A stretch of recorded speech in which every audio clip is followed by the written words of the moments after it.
Bonjour les aficionados du Matador et bienvenue pour ce nouvel épisode des fléaux du catch.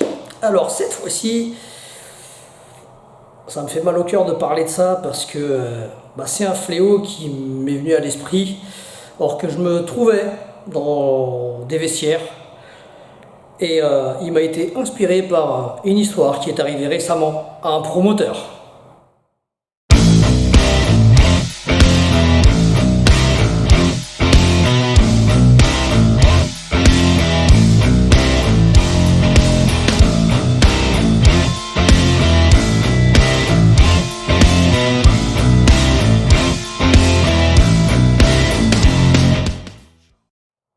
Cette histoire est donc arrivée à Olivier Grignon, un bon promoteur que j'apprécie beaucoup, c'est quelqu'un qui respecte énormément le catch et les catcheurs.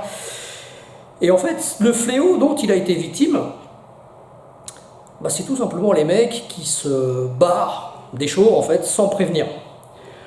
C'est-à-dire que Olivier avait prévu une carte, il avait booké des catcheurs,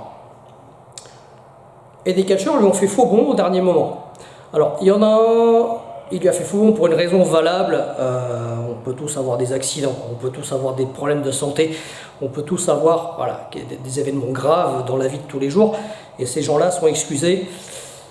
Ce catcheur a été très professionnel avec Olivier, puisqu'il l'a prévenu le plus vite possible de son impossibilité d'être présent au show, et pour une raison qui est plus que valable. Par contre, un deuxième catcheur lui a fait faux bond sans jamais lui donner de nouvelles,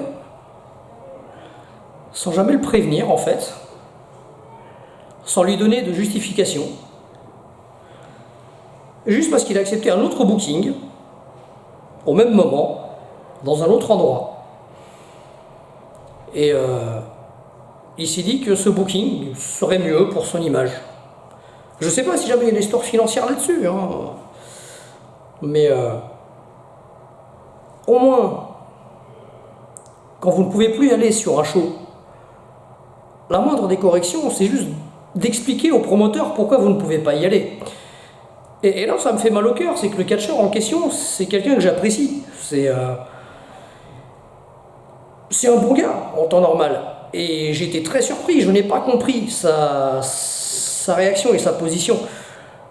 Et mec, si tu vois cette vidéo, je sais que tu vas te reconnaître. Juste, remettons un peu en question.